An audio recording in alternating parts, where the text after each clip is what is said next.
पता तो सबको होता है, सिर्फ एक एंगल बनाया जाता है। जब कोई हिंदू लड़का मुस्लिम लड़की से प्यार करता है तो लव जिहाद नहीं है।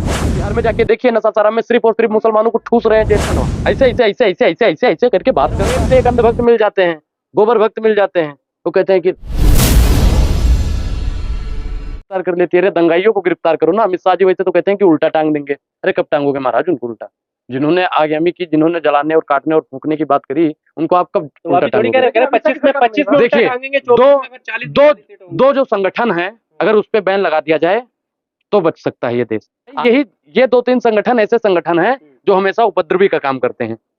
अगर इस्लाम में भी ऐसे कोई संगठन चल रहे हैं ना जो हिंदुओं को भावना आहत करते हैं, जलाने काटने का काम करते हैं, और किसी धर्म, तो उन पे भी बैन लगना चाहिए। आज के जो पटेल हैं, मोदी जी, तो मोदी जी को तो लगाना चाहिए ना उनको बैन, लेकिन मोदी जी भी नहीं, उनको भी मजे आ रहे हैं जी, फूकने दो फूकने दो। अंबेडकर साहब ने कहा था शिक्षा दो, लेकिन आज की सरकार क्या करिए, पत्थर दो। कब तक ऐसा होता रहेगा? सरकार कहाँ कह रही है? सरकार तो कार्रवाई की बात। सरकार कौन सी कार्रवाई? क्या सरकार को वहां पे जाना नहीं चाहिए? नीतीश बाबू ठहाके मार के हंस रहे हैं, वहां पे जाना नहीं चाहिए? तेजस्वी बाबू क्या कर रहे हैं? झपकियां मार रहे हैं, झपकियां मार रहे हैं। ये सिर्फ मनीष कश्यप को बंद करवा के तुम समझ रहे हो कि हमने तीर मारी है। अरे तुमने तीर, तो आप मनीष कश्यप की कार्रवाई के खिलाफ है? नहीं होनी चाहिए। मैं क्या कह रहा हूँ कि वो सोच रहे हैं कि हमने एक को मार के ना तीर मार दी। अरे मुसलमानों की भावनाओं को समझो ना। इस देश में सर 2014 के बाद ना मुसलमान होना बहुत बड़ी बात है। आज दिन मुसलमानों को प्रताड़ित किया जाता है, और सिर्फ हिंदूवादी संगठन उनको प्रताड़ित करने का काम करते हैं। आप देख लो, कभी गौ तस्करी के मामले में मार देते हैं, कभी मस्जिद जला देते हैं, कभी मंदिर में कुछ कर देते हैं। आने वाले समय पे अगर ऐसा ही माहौल रहा ना तो देश बर्बाद हो जाएगा। तो सबका साथ सबका विकास, सबका साथ नहीं, वो नहीं दिख रहा। सबका साथ सबका विकास सबका विश्वास अगर मोदी जी करते हैं तो कार्रवाई करें ना। बीजेपी का एक मुझे वो मिल गया समर्थक, वो कह रहा हम बीजेपी में है। तुमने कहा महाराज बीजेपी की क्या ट्रेनिंग होती है? कह रहे जब तक उसको वो गाना नहीं याद हो जाए ना, जो राम को लाए हैं हम उनको लाएंगे, तब तक आप बीजेपी के समर्थक हो ही नहीं सकते। मैंने कहा धन्य हो महाराज, ऐसे ऐसे तो समर्थक पड़े हैं। तो वही लोग जो जिनको अपने आप से आप सगों से छोड़ते रहे। भैया हम बस में आते हैं, टिकट दिखा दे, देखो कितने टिकट पड़े हुए हैं, एक देखो और दिखाएं, दिखा। हम भैया बस से आते हैं, बहुत एक से एक चेले, ये बंदा बोल रहा है भैया, हाँ, एक से एक चेला चपाटी मिलते रहते हैं। सारे बस में मिलते हैं आपको? अरे मैडम मैं क्या कह रहा हूँ, एक से एक अंधभक्त मिल जाते हैं, गोबर भक्त मिल जाते हैं। वो कहते हैं कि जो राम को लाए हैं उनको लाएंगे, जब तक ये गाना याद नहीं होगा तब तक बनवाया है ना उन्होंने। नहीं, देखिए वादा किया था, देखिए भगवान राम ने कभी नहीं कहा कि दूसरों का घर तोड़ के हमारा घर बनवाओ।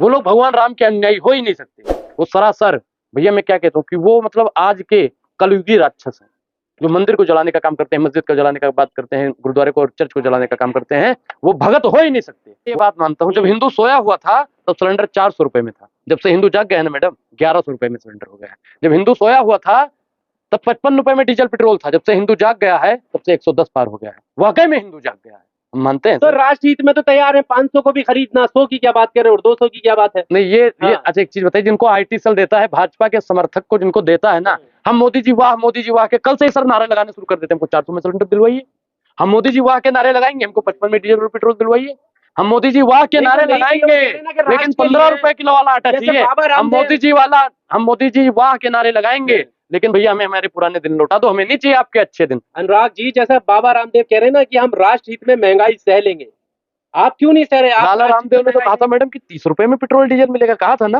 अब कहाँ गया लाला रामदेव? कनवा ऐसे ऐसे ऐसे ऐसे ऐसे ऐसे ऐसे करके बात करता है, और उसको बताते हो कि उसका कहना मानेंगे। भैया ऑफिस से हाथ हटा लेना, वो कह दे कि हाँ मोदी जी ने महंगाई कर दी है। जितने भी पतंजलि के प्रोडक्ट हैं सबके सब बंद हो जाएंगे, सबके सब बंद। तो माननीय प्रधानमंत्री को जो सासाराम में घटना हुई है, जितने भी आरोपी हैं, वो हिंदू हो, मुसलमान हो, सिख हो, ईसाई हो, उन पे सख्त से सख्त कार्रवाई करवानी चाहिए। और बिहार सरकार जो चुप्पी मार के बैठी है, ऐसी निकम्मी सरकार तो मतलब।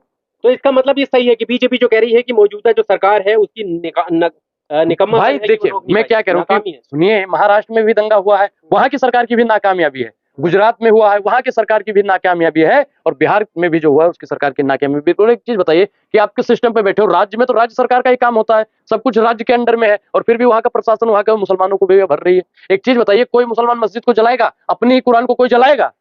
भैया गीता हमारी आत्मा है, कोई भी अगर गीता को जला देगा तो हम तो उसे निचोड़ देंगे, कोई भी हो। राजनीति में क्या कर रहा हूँ, मैं क्या कह रहा हूँ कि यही तो राजनीति है। नीतीश जी सिर्फ और सिर्फ राजनीति कर रहे हैं, मुसलमानों का दर्द समझ नहीं रहे। हमें तो जी वोट चाहिए, हमें तो जी वोट चाहिए, हमें तो जी वोट चाहिए, इनको वोट चाहिए। बोल रहे हैं कि बहुत जल्दी कार्रवाई होगी। अरे मैडम कब होगी, कब होगी, कब होगी? किसकी कुड़की हुई है? किसकी हुई है कुड़की हुई है? बताना जरा।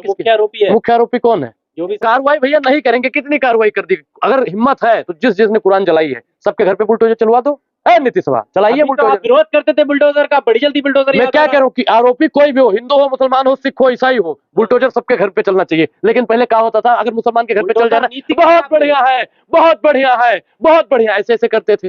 अरे तुम सिर्फ बुलडोजर इनको नीति तब के दिक्कत, खिलाफ थे ना। मैं भैया मैं, हाँ मैं बुलडोजर के खिलाफ तब हूँ जब फर्जी में बुलडोजर चल जाता है। पता चल गया अच्छा ये आरिफ इसका नाम, इसके घर पे बुलडोजर, अच्छा अब्दुल है, इसके घर पे बुलडोजर चला दो। अरे भैया गलत करने वाला आरिफ हो या अनुराग हो या अब्दुल हो या समीर हो या कोई भी हो, फलाना ढिमकाना, हिंदू हो मुस्लिम कोई भी हो, उसके घर पे बुलडोजर चलना चाहिए। लेकिन सरकार क्या कर रही है, सिर्फ और सिर्फ मुसलमानों को टारगेट कर रही है। आप बिहार में जाके देखिए, नसासाराम में सिर्फ और सिर्फ मुसलमानों को ठूस रहे हैं जेल में। तो आप कैसे ना करेंगे, एक बात बताइए। आप देखिए अब तक तो लव जिहाद था, लैंड जिहाद था, अब अच्छा, एक मजार चीज- जिहाद शुरू हो गया एक चीज बताइए, तो कार्रवाई हो ही नहीं हो। लव जिहाद देश की किस डिक्शनरी में लिखा हुआ है? लव जिहाद मैडम क्या है पता है आपको?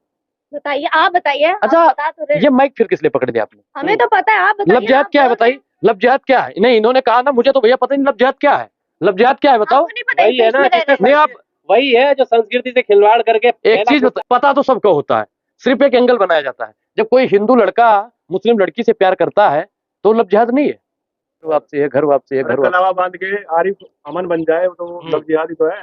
अच्छा, और जब कलावा बांध के, कलावा हटा के अमन अब्दुल बन जाए तब वो सिख है। होता वो ही नहीं है ऐसा। होता ही एक भी नहीं। केस बताइए। प्रमाण पत्र दोगे, हम सामने आपको आइए, चार केस दे देंगे। सामने, अरे हम 50 केस दे देंगे, अभी देते दीजिए हैं, ना, अभी दीजिए। देते हैं। एक केस हाँ। बताइए। हाँ? एक केस बताइए। एक चीज बताइए, अभी नजफगढ़ में जो हिंदू ने काटा है, हिंदू ही लड़की को, यादव को, यादव, वहाँ भी आप पलट रहे हैं सुनिए, फिर यहाँ। यादव को काटा नहीं काटा? यहाँ पे बात काटा है नहीं पलट रहे काटा? हैं। यादव भैया वाला टुकड़े क्या? करके, हिंदू ही टुकड़े तो है। करके उसमें क्या नाम है, तंदूरी में डाल देता है, हिंदू ही तो फ्रीज। है। हिंदू हिंदू को काट दे, हिंदू हिंदू को काट दे। हैं? वो बात हमने कहा कि गलत है। आप कह रहे हो कि जो हिंदू है वो भी यहाँ पे मौलवी बन के उसके बाद करते मैडम हैं। उसके करते हैं, बाद हो करते रहा हैं कितने? है। एक केस बताइए। मैडम आपको नहीं पता है, बहुत जने हैं, बहुत जने हैं। अमित शाह ने कहा है आजमगढ़ में कि पहले रमजानों पे लाइट आती थी। हाँ, तो मैं क्या कह रहा हूँ कि रमजान पे भी लाइट आनी चाहिए, दिवाली पे भी लाइट आनी चाहिए, ईद पे भी लाइट आनी चाहिए, गुरु पर्व पे भी लाइट आनी चाहिए, सब पे लाइट आनी चाहिए। ए भैया लाइट आएगी तो दिक्कत है क्या आपको? ये क्या चाहते हैं कि सिर्फ होली और दिवाली पे ही लाइट आए? अमित शाह जी चाहते हैं कि होली और दिवाली हैं? पहले नहीं आती थी, पहले ईद पे आती थी लाइट। अरे भैया ये सिर्फ और सिर्फ ये भारतीय जनता पार्टी वाले गुमराह करने की कोशिश कर रहे हैं, देश की जनता को बरगलियाने की कोशिश कर रहे हैं। ऐसा कभी नहीं हुआ, भेदभाव तो अब शुरू हुआ है। भेदभाव 2014 का आरक्षण छिड़ गया, क्या कहेंगे आप? आरक्षण भैया देखो, लोगों को आरक्षण चुभता है, आरक्षण मिलना चाहिए। जाति के आधार पर आरक्षण तो सबको दिखता है, लेकिन जाति के आधार पर उनको कितना सताया गया है ये किसी को नहीं नहीं, दिखता। मुस्लिमों का आरक्षण 4% जो था, क्या मुसलमानों को आरक्षण नहीं मिलना चाहिए? अल्पसंख्यकों को आरक्षण नहीं मिलना चाहिए? देश के संविधान में है आरक्षण नहीं है? आरक्षण का प्रावधान है या नहीं है? बताइए, देश संविधान से चलेगा या आप जैसे दलाल मीडिया और पत्रकारों से चलेगा? बताइए, आप कह दोगे जी खत्म, कहे खत्म, अमित शाह कहते हैं खत्म, कहे खत्म। वो तो वाहवाही लूट रहे हैं वहाँ पे कि वाह, मुस्लिमों का आरक्षण खत्म कर दिया हमने। अरे भैया इनकी तुष्टीकरण की राजनीति करती थी कांग्रेस। तुष्टीकरण की राजनीति भारतीय जनता पार्टी करती है, हिंदू मुसलमान की राजनीति भारतीय जनता पार्टी करती है। मैं देश के तमाम हिंदू और मुस्लिम भाइयों से बता देना चाहता हूँ, ना हिंदू खतरे में है ना ही मुसलमान खतरे में है, सिर्फ और सिर्फ भारतीय जनता पार्टी की दुकान खतरे में है।